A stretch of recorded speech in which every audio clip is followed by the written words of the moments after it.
Okay, hi everyone, welcome back. In today's update, we are going to check out Avalanche's price chart and see what might be the next likely move in the short term. And spoiler alert, I think I'm a little bit optimistic, but before we get into that real quick, we are going to talk about this very important CoinDesk report because this is actually coming from a neutral third party, okay? It's very important to understand that Avalanche's team did not pay them, and when an external research firm confirms these numbers, okay, it is going to be like a very important signal for investors like you and me, suggesting, yeah, you know what, fundamental wise, in the mid to long term, we are absolutely on the right track. Why is that? Because as you can see, according to the numbers, in terms of daily transactions, we are actually up about 766%, which means the network is being used far more than before. And this kind of increase usually comes from, I would say, high frequency activity, like for example, gaming and consumer applications. And it definitely supports this thesis, suggesting the chain can handle real load. Now, the second important metric is TVL, which is up about 156%. And this is telling us that capital isn't just passing through. Users are right now locking funds into Avalanche's ecosystem, even during a tough market, especially I would say right now, where not a lot of people, at least at the moment, are paying attention to the crypto space. There are right now much more exciting markets out there. We are specifically talking about precious metals and the fact that basically every single thing right now is going up quite a bit, but not to worry, our time I think will come too. And when it's going to come, trust me, you are going to witness probably, I'm gonna say, the most beautiful alt season that we have ever seen. Now, in terms of app revenue, as you can see, we are doing way better than a lot of other chains by growing about 162%, which is actually quite massive. And this, I think, might be like the strongest signal here, because this is to you and me showing that applications on Avalanche are gathering real fees from real users, not just surviving on incentives. And I would say one very important reason for why I care about this is this. You see, a lot of other metrics could be potentially fake. Do not get me wrong, I'm not throwing shades on any chain, but they could potentially end up making fake numbers. But when it comes to app revenue, okay, that is simply not fakeable. And when you are seeing like a 160% increase, this shows that also other metrics are actually very much real and driven by retail users. So put together all this, I think this is showing that real growth in usage, liquidity, and sustainability at the same time in Avalanche is absolutely real and here. And that is like a very strong foundation, even if the price hasn't reflected yet. And this is, I would say, like the main point. We are seeing all this increase in on-chain activity in Avalanche, despite the fact that the price is down something like 50-60%. And to me, this shows that fundamental wise, we are 100,000% on the right track. And when attention is going to get back to the market, okay, in terms of on-chain activity, we are going to see like much more growth, suggesting if you are an Avalanche investor, you are probably in the right place. And this is actually why I am buying the dip in Avalanche. You see, fundamental wise, based on every single report and article that we are looking at, we are on the bullish track. But on the other hand, price wise, as you can see, basically in the last 12 months, we have been on a beautiful move on the downside. And again, I'm gonna say it, this is a massive divergence, and one way or the other, one of these signals are going to reverse. Either fundamental wise, something massive is going to happen that is going to completely crash the ecosystem. I'll be honest with you, I don't really see that happening. Or maybe the more likely scenario is this. Fundamental wise, we are looking great and we are going to continue being great, but it's actually the price that is going to turn and have like an insane move on the upside. From my POV, makes sense to argue this is actually our base case, and that, my friends, is why right now in Avalanche I am buying the dip. Question: am I buying AVAX right here, right now? I'll be honest with you, not really, because we are right now at least a bit higher relative to these prices. So I'm waiting to see, are we actually going to get one more move down in order to take the loss in here? And if we get one, okay, fair enough, I'm going to take advantage of the opportunity big time. And based on what I'm seeing in here, I think makes sense to be a little bit optimistic. But having said that, at the same time, any kind of optimistic and bullish scenario should have a very important invalidation point, and we should 100% stick to our rules. Now, why do I say this is actually a bit optimistic? Because reason number one, you see, Elliott wave wise, if you want to argue that we're gonna have our final low round here, maybe this is like a very important support. Okay, fair enough. Find me off of the lowest low, then a 1, 2, 3, 4, 5 wave in order for me to sort of kind of flip bullish. This specific scenario is called an impulse. Rules for it are we should not have overlapping of the waves between wave 2 and 4, and in any kind of 5 wave or wave 3 should not be the smallest wave. And in terms of the sub waves, you know it, we're gonna have 5 wave up into wave 1, 3, and 5. Let's just do this. Excuse me, what just happened? Another 5 wave into wave 3, and this is our final 5 wave into 5. And for wave 2 and 4, we can consider so many different possibilities. Let's say like ABC into wave 2 and maybe a WXY into wave 4. And in AVAX, I think we might be somewhere around these areas.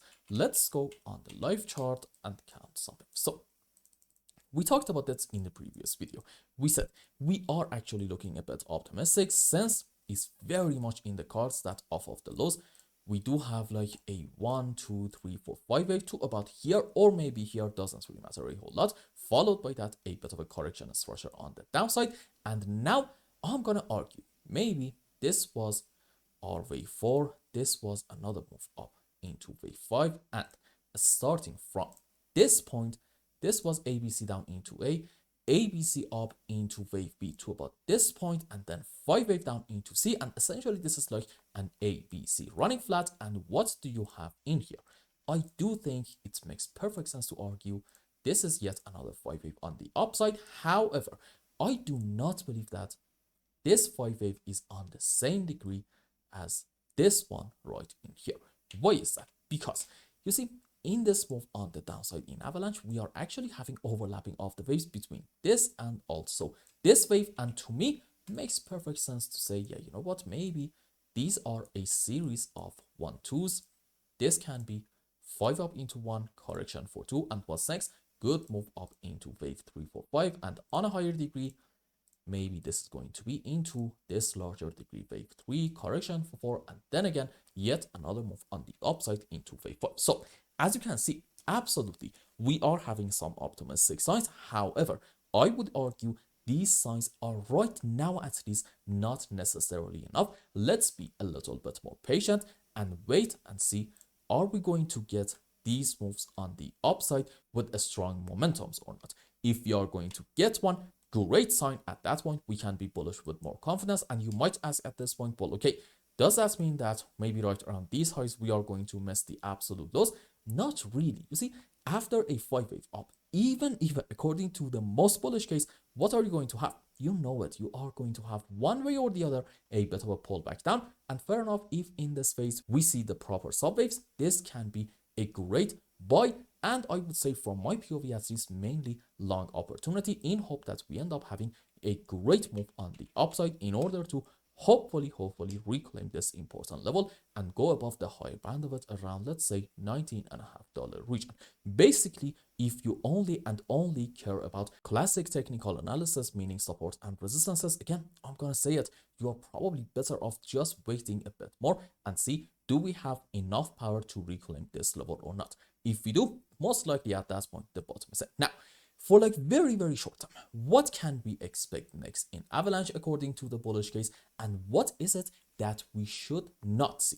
First things first, never mind Elliott waves. In terms of classic patterns, I'm not really sure if you are a fan of them, but if you like them, then okay.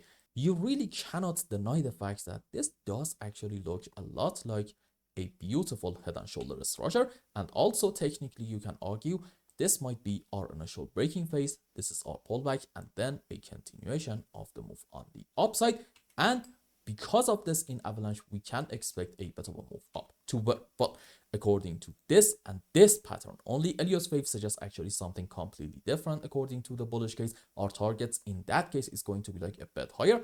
But if you want to go just according to this head and shoulder structure, then okay, you need to measure the height of your pattern from here to about this point. and then put it at your breaking point. This is giving you about something like a $14 avalanche. However, in my view, this is not going to be probably our ultimate target. If this is really the key, pay attention, please. If we want to go up in AVAX, you see, in terms of classic TA, meaning support and resistances, there's actually like a small short-term daily resistance right in here between, I think it was 13 to about $13.2 right in here. And the moment that we start breaking this level, because above here we really do not have a whole lot of strong resistances, I'm gonna argue our move up is going to continue, and the next target, I think it was somewhere around $15 region, which was a decent weekly and also daily resistance area right in here. Excuse me, let's just adjust the size. There we go, right around this region. So in Avalanche, I do think this is most likely a head and shoulder structure. I do think it is going to send us up. But again, if you want to be safe, just be a bit more patient and see, are we going to break this level or not? For now, I would argue it seems like that we are actually right on the bullish track. And here is my final point. At the beginning of the video, I told you, every single analyst should be able to come up with an invalidation point for each bearish and also the bullish scenario, so they don't have to stick with their analysis while clearly it is wrong. And the question is, what's going to be the invalidation point for this bullish count in Avalanche, suggesting we are having basically like a series of 1-2s. I'm going to say it's actually going to be taking this importance low about, let's say, $11.9. And this matters from two different perspectives. Number one, it matters because if we get a move down, Helios wave wise, at that point, I'm gonna argue maybe as opposed to a 5-wave up, these are just the subways for an ABC, meaning what? One way or the other in Avalanche, our move down is going to continue, and in it, we are going to take the lows in here about $11, but we may end up going like just a little bit lower than that. Maybe even we're gonna get to about the lower band of this region around, let's say, $10.2 area. The second reason for why I think this low matters quite a bit is this. You see, if you are having a bullish head and shoulder structure and you are essentially above the neckline and maybe you have done the pullback phase followed by the continuation phase, then okay, you can open a long position in here, but your position should have a very key stop loss, right? What's it going to be? You know it. It's actually going to be under the right shoulder, and in Avalanche, that area translates to, yup, you know it, this one right in here, about $11.9. So if you want to be optimistic in Avalanche and you want to call for something like a 15-20% move on the upside, then okay, what you do not want to see is AVAX taking this importance low. As long as we're not doing this, I think we are good to go up. And I hope I explained everything well and you understood what is going on in Avalanche's chart. And until the next update, I hope you have a wonderful time with your family and loved ones. Goodbye.